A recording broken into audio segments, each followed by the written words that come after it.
जय श्री माता जी। आज के सामूहिक ध्यान में आप सभी का स्वागत है।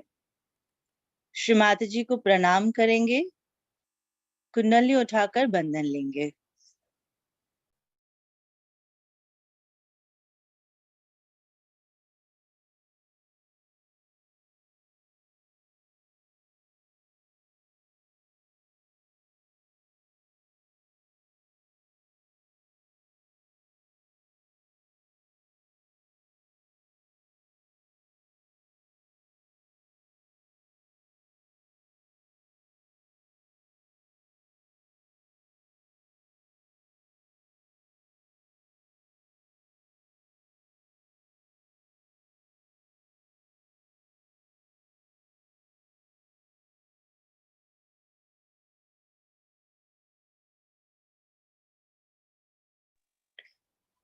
तीन महामंत्र से शुरुआत करते हुए उसके पश्चात गणेश मंत्र का उच्चारण करेंगे।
हमारे बाएं नाड़ी की क्लियरेंस के लिए हमारा दायां हाथ धरती मां पे रखेंगे।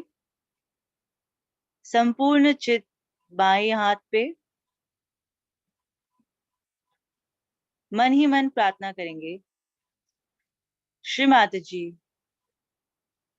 हमारे अंदर भूतकाल के विचारों में रहने से जितनी भी प्रतिक्रियाएं हैं, उससे जितनी भी समस्याएं आ गई हैं, कृपा करके उन सभी को धरती माँ में मिला दीजिए।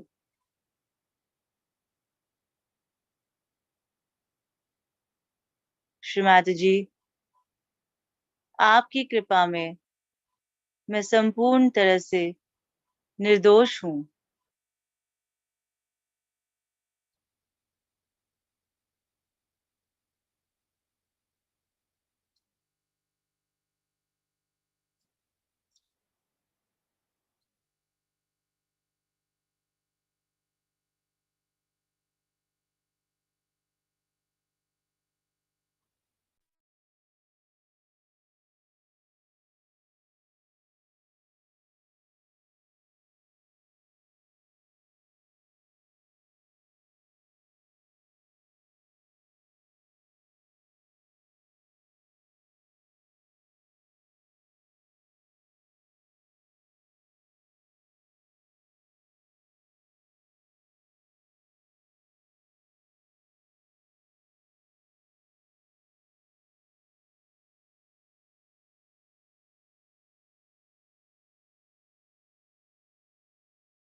दायां हाथ श्रीमती जी की ओर करते हुए, दाएं नाड़ी की क्लियरेंस के लिए बायां हाथ आकाश की ओर रखेंगे। संपूर्ण चित्त दाएं हाथ की हथेली पर,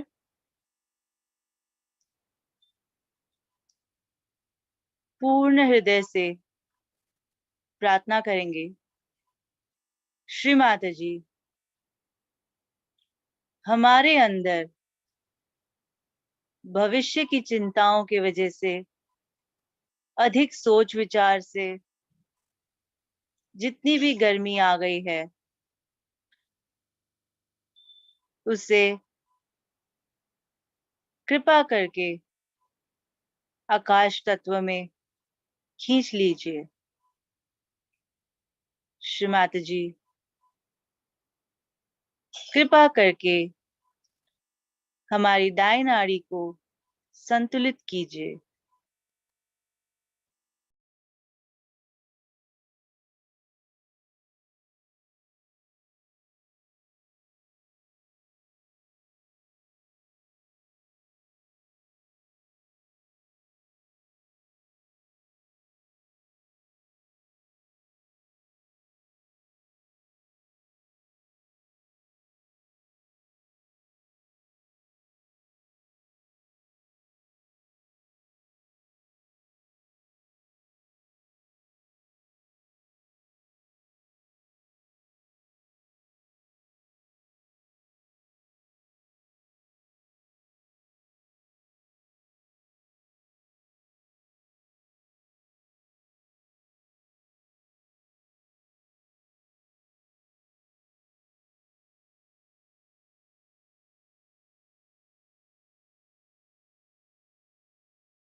बायां हाथ श्रीमाता जी की ओर।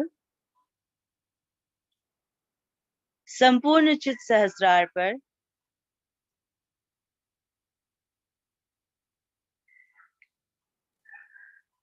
श्रीमाता जी कृपा करके हमें ध्यान की स्थिति प्रदान कीजिए। माँ, हमसे ध्यान करवा लीजिए।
इसी ध्यान की स्थिति में श्रीमाता जी की अमृतवाणी ग्रहण करेंगे।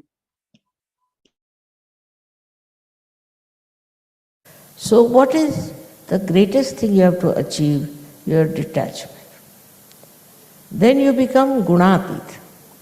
Means, as you know, we have three gunas within us.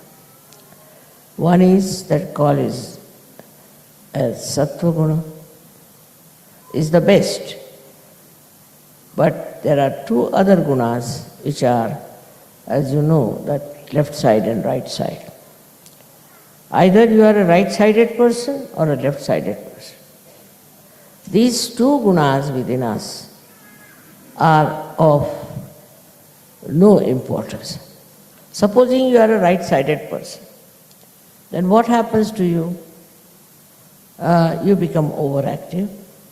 Overactivity gives you fatigue, gives you all kinds of diseases which you have seen, and you have to cure right side. Such a person is extremely speedy. He cannot sit in one place for 2 minutes, all the time jumping, and he creates problems for himself and his family. Then the left-sided person, which we call as the tamoguna. The right side is rajoguna and the left side is the one which is tamoguna. Tamo means darkness. Such a man is afraid of darkness. Darkness, everything he is afraid of.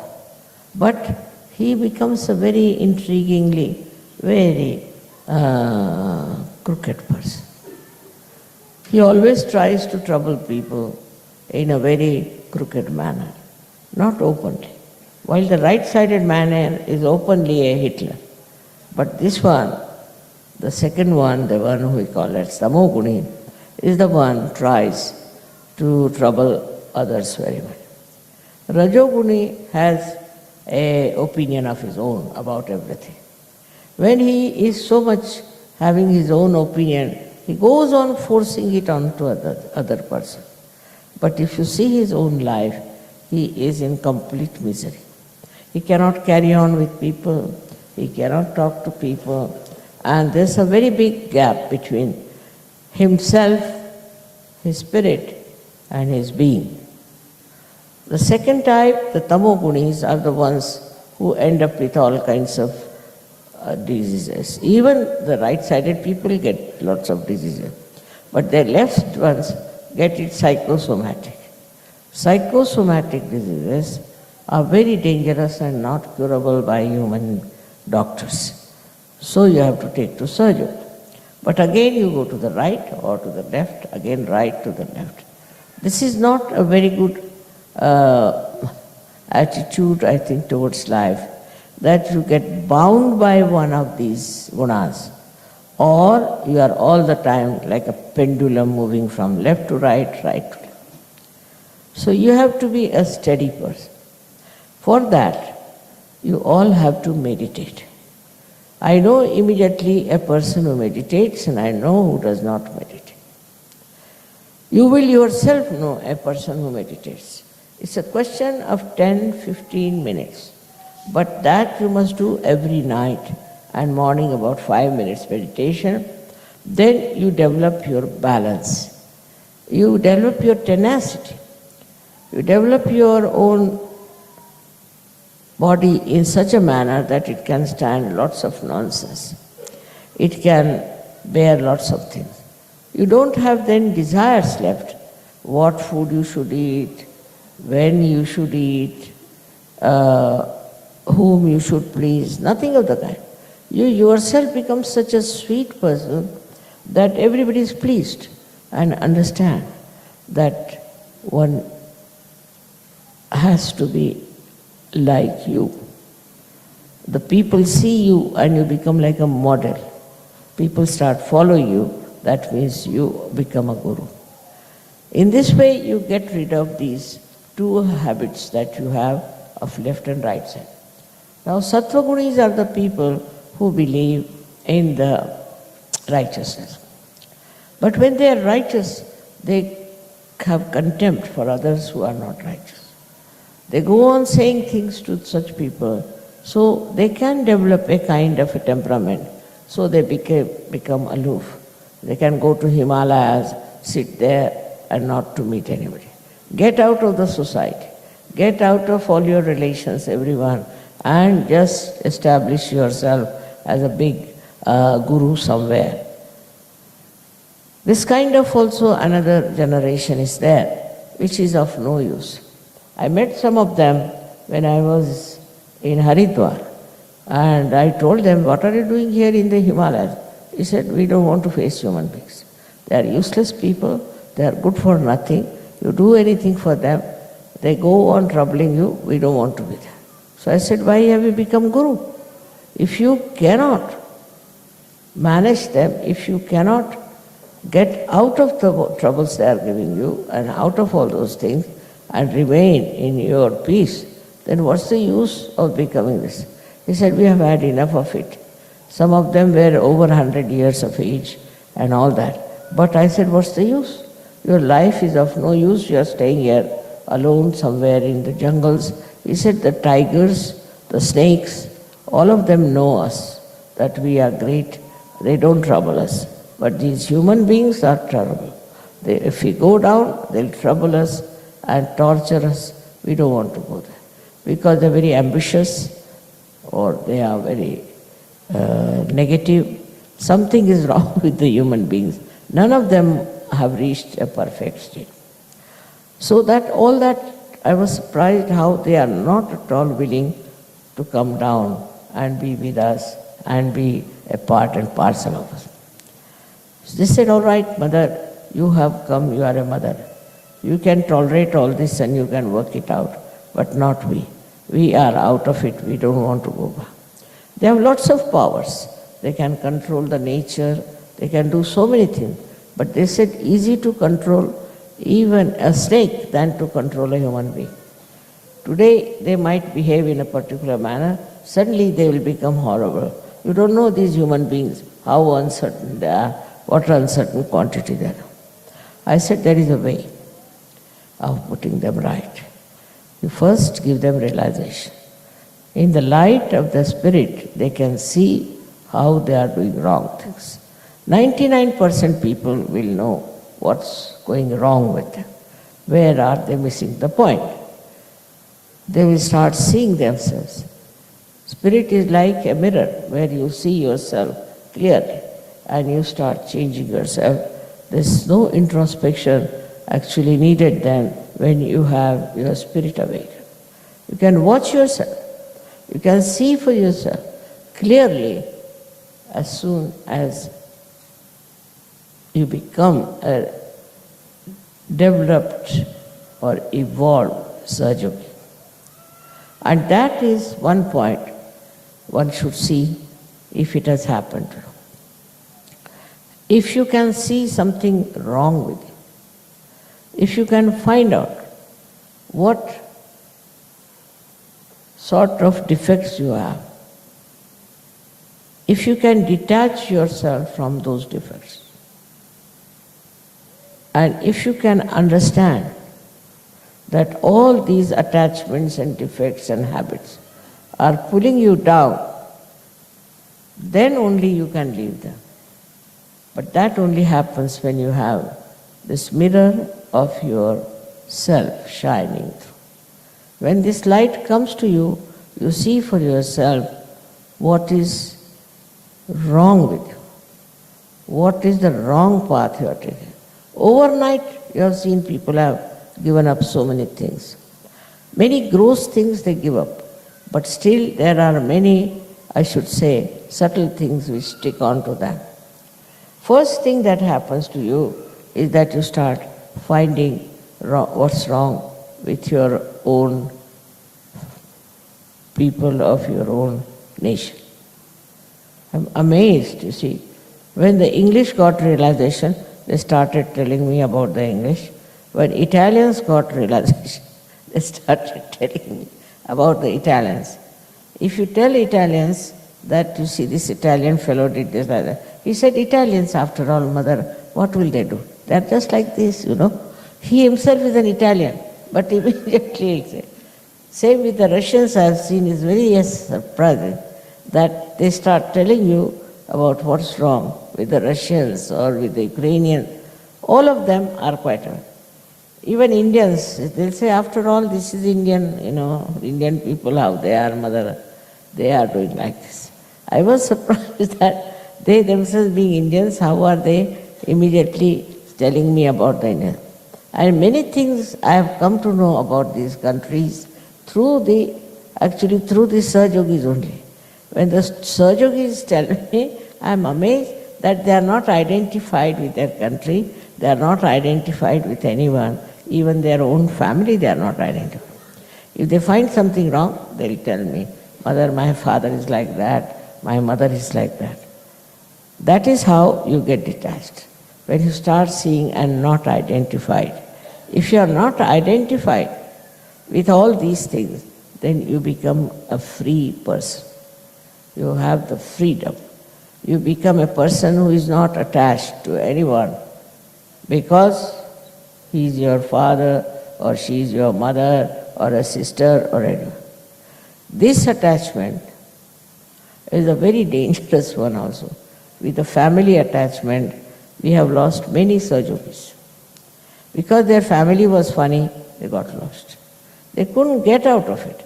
We don't say that you detach yourself from family or get out of it. But in a subtle way, you should understand what are they up to and what they are doing. All these subtle understanding about everyone doesn't give you any right also to criticize them. You should see for yourself what's wrong with you.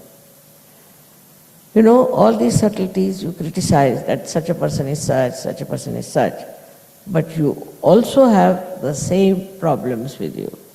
That's why you get detachment only possibly through this introspection, through the mirror of your spirit. So the spiritual life is very important to a person than anything else on this earth. Because such a person has been seeking. He has been seeking the truth. He has been seeking the reality. And once you know the reality, you don't want to cling on to something which is not reality. You want to be a person who is above all these things, that you can see all these things.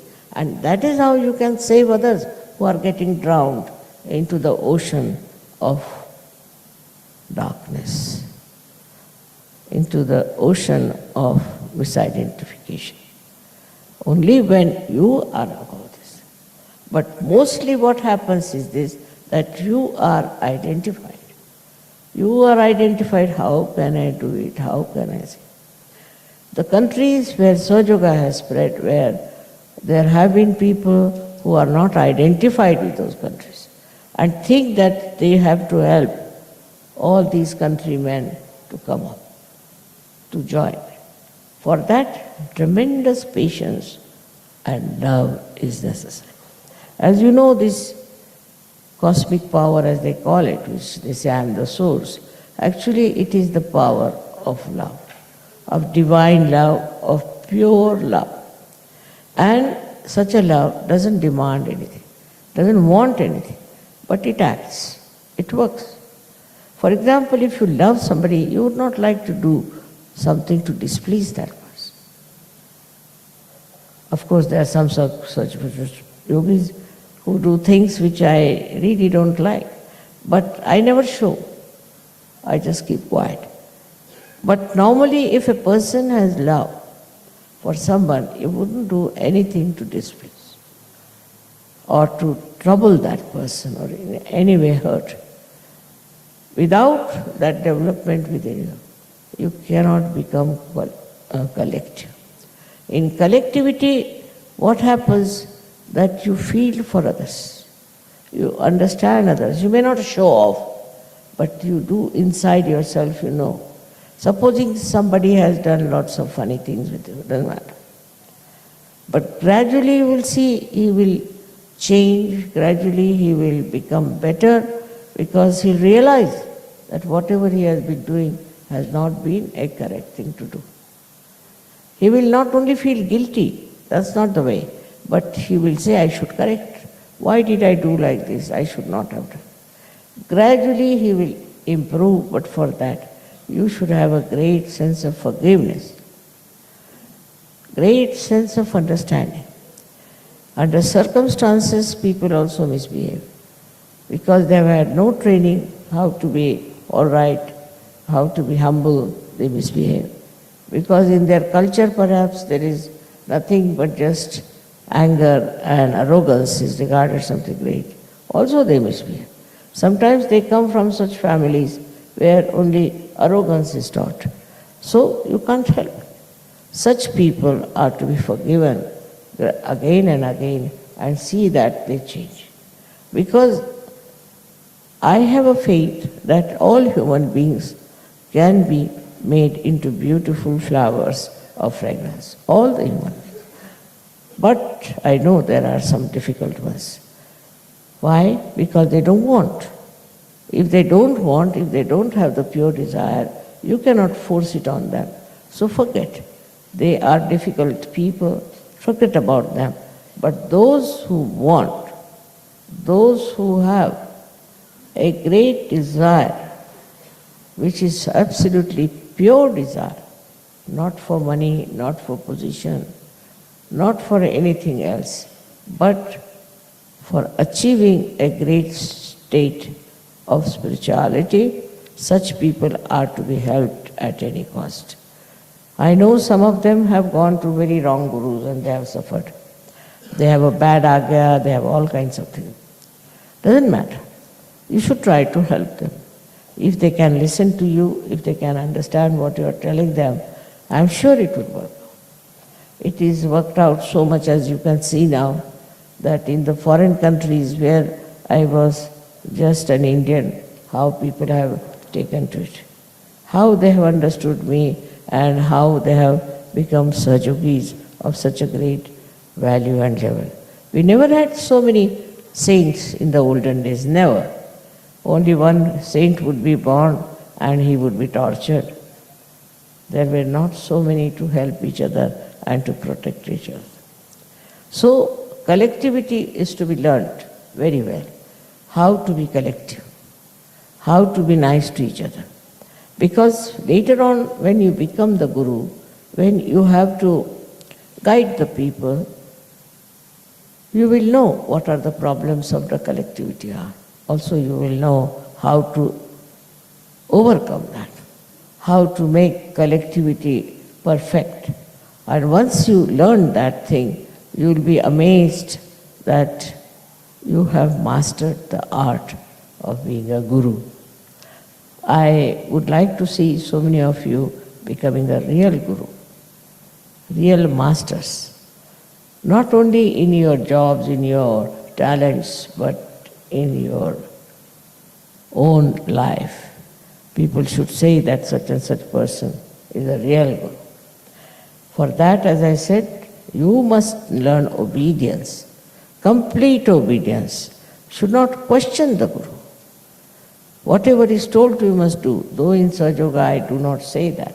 Today is the first time I am saying it, because I find so many of you fall a little short of becoming perfect.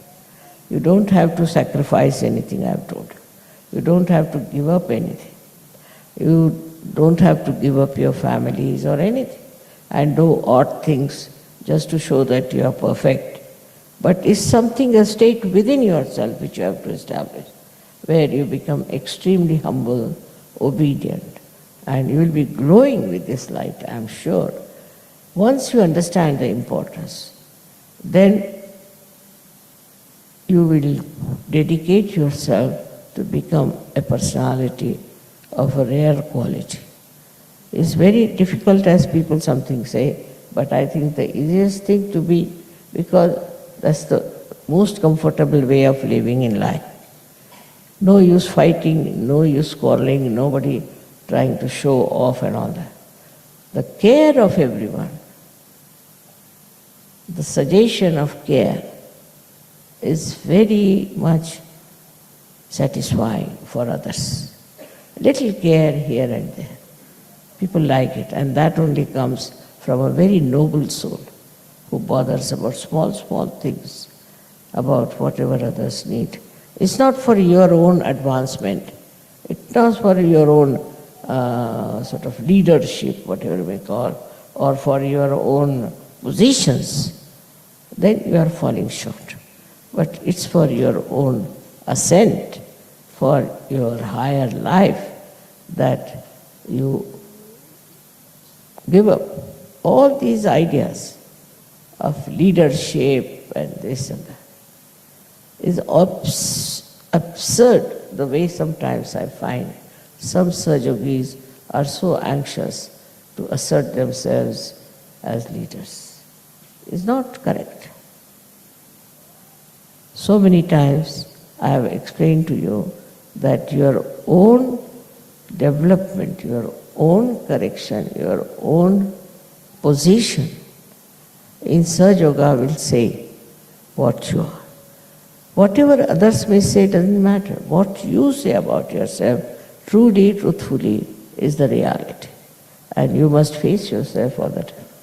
I would say especially for the ladies, because I am a woman and I have worked very hard all these years, and as a woman I must tell that all the ladies should try, because they always say we are Shaktis, but in their life I don't see there's any work done as Shaktis, only they are sort of dependents all the time on Sahaja Yoga. They have to stand up in their own freedom. They have to be independent, and they should have right ideas about everything. I'm sure if the ladies come up that way, Sahaja Yoga will spread very much. Men are working much more for Sahaja Yoga than women are. I can understand, because they have families, they have children, this thing. But the most important thing is that once you take to active Sahaja Yoga, then your children also come up well, the family is also looked after. After all, there is this divine power which looks after all of you. You must believe that this divine power thinks, understands, it organizes, above all it loves you.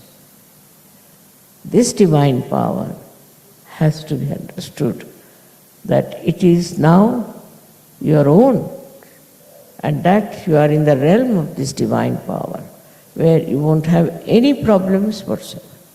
If you leave things to the divine power, it will all work out. As you know about this scientist who found out about me, I have to just say that he asked me that, how is it these so many hearts are made here?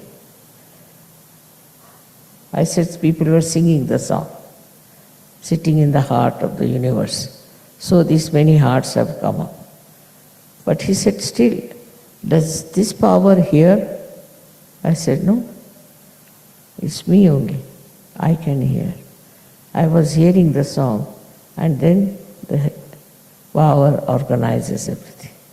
It's something to be understood very well, that the power within you, what you have, understands, and understand you also. It is a way of power which is your own power, but you cannot control it. It knows about whenever you are falling, when you are doing wrong, the same power which protects you and loves you, like a mother, will correct you and bring you to the right path. I think now a new century is starting and so many things have to happen. And all of you must decide that you will do this or that, whatever is your understanding is about spreading Sahaja Yoga. You should try to, all of you should put your mind to it.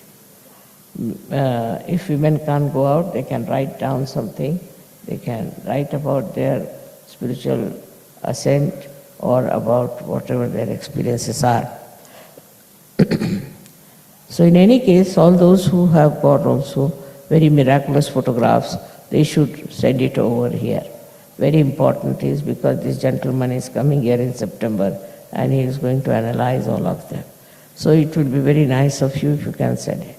Also, you write down about your different experiences you have had in Sahaja. That will be also a good idea. He told me that he would like to publish a book like that. And now the time has come for us to publish our miracles that have taken place. All of you have had some experience of the miracle. So I have to request you to send you as soon as possible, written well, in English language or in Hindi language or Marathi, because I don't understand other languages. And please don't send me in other languages. We'll have to appoint somebody to translate them in 14 languages, difficult thing. So I would request you to send that. I'm sure today's lecture you will again go through it and understand it and work it out. May God bless you.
श्रीमाता जी, हम आपको संपूर्ण हृदय से धन्यवाद करते हैं।